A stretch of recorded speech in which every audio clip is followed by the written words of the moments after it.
TV వీక్షిస్తున్న ప్రేక్షకులందరికీ నమస్కారం. ఈ రోజు ముఖ్యాంశం ఏమిటంటే తెలంగాణ హైకోర్టు ఒక ముఖ్యమైనటువంటి తీర్పుని వెలువరించింది. అదేమిటంటే గతంలో బీఆర్ఎస్ పార్టీలో గెలిచినటువంటి ముగ్గురు ఎమ్మెల్యేలు వీళ్ళు వెంటనే కాంగ్రెస్ పార్టీలో చేరడంపై బీఆర్ఎస్ పార్టీ హైకోర్టులో ఛాలెంజ్ చేస్తూ ఒక పిటిషన్ దాఖలు చేసింది. దాని మీద సుదీర్ఘ విచారణ జరిపినటువంటి న్యాయస్థానం ఈ రోజు తీర్పును వెలువరించింది. ఆ తీర్పు సారాంశం ఏమిటంటే ముగ్గురు మీద అనర్హత వేటు వేయడంపై దీని మీద హైకోర్టు అసెంబ్లీ సెక్రటరీ కూడా నోటీసులు జారీ చేయడం జరిగింది. దీని మీద తగిన చర్యలు తీసుకొని ఎడల 4 వారాల్లో మరలా హైకోర్టు వారే సుమోటోగా స్వీకరించి దీని మీద విచారణ జరిపి తగిన చర్యలు తీసుకుంటారని కూడా ఈ యొక్క తీర్పు యొక్క సారాంశం. ఇదండి ఆ ముగ్గురు ఎమ్మెల్యేలు ఎవరనేది ఇప్పటికే మీకు అర్థమైపోతుంది.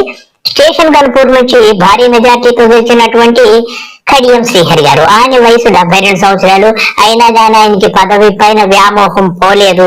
ఎప్పుడూ నా చిన్నతనం నుంచి చూస్తున్నాను. ఆయనకి 72 సంవత్సరాలు అయినా కానీ ఇంకా ఆ పార్టీ నుంచి ఈ పార్టీకి, ఈ పార్టీ నుంచి ఆ పార్టీకి జంపు జిలానీగా ఉన్నారు. ఆయనండి మొదటి వ్యక్తి. రెండో వ్యక్తి దానం నాగేంద్ర గారు. ఈయన ఖైరతాబాద్ కాన్స్టిట్యున్సీ నుంచి గెలిచారు. ఈయన గతంలో రాజశేఖర రెడ్డి ప్రభుత్వంలో కాంగ్రెస్ పార్టీలో ఉండి కార్మిక శాఖ మంత్రిగా మరియు ఆరోగ్య శాఖ మంత్రిగా కూడా ఈయన పనిచేశారు. వీరికి కూడా దాదాపుగా 62 సంవత్సరాలు అనుకుంటా, 60 సంవత్సరాలు ఉంటాయి.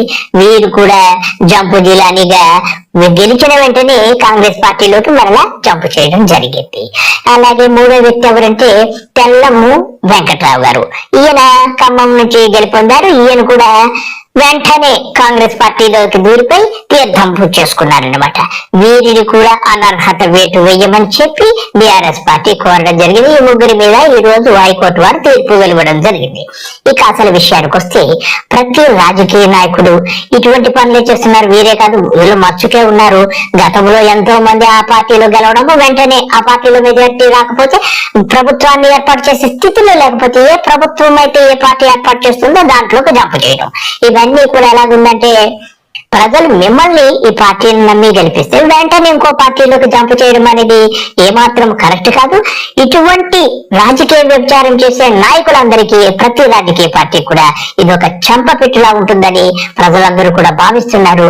అలాగే ఇదే ప్రజల అభిమతం అని నేను కూడా ప్రగాఢంగా నమ్ముతున్నాను. కాబట్టి ఒక పార్టీలో గెలిచిన వాడు కనీసం 5 సంవత్సరాలు ఈ పార్టీలో ఉండి సేవలు చేయమన్నారు కానీ ఈ పార్టీలో గెలిచి వెంటనే పక్క పార్టీలకు దూరం అని మాత్రము ఎక్కడా లేదు. కాబట్టి ఇది రాజ్యాంగ విరుద్ధం అనేటువంటి విషయాన్ని కోర్టు వారు దృష్టికి తీసుకొచ్చారు. కోర్టు వారు కూడా దీన్ని చాలా సున్నితంగా పరిశీలించి ఈ తీర్పును వెలువరించడం జరిగింది. కాబట్టి ఇది మన కేవలం తెలంగాణ రాష్ట్రానికే కాదు, ఈ యొక్క తీర్పు దేశం మొత్తానికి ఒక ఆదర్శంగా ఉండాలి. ఈ యొక్క మార్గదర్శకాలన్నిటి మీద కూడా చక్కగా ప్రతి కోర్టు కూడా అమలుపరిచి ప్రతి కోర్టు వారు కూడా ఇటువంటి తీర్పులను ఇచ్చి ఈ యొక్క రాజకీయ నాయకులకు, రాజకీయ పార్టీలకు తగిన గుణపాఠం చెప్పాలని నేను మనస్ఫూర్తిగా కోరుకుంటున్నాను. అందరికీ నమస్కారం. బాయ్.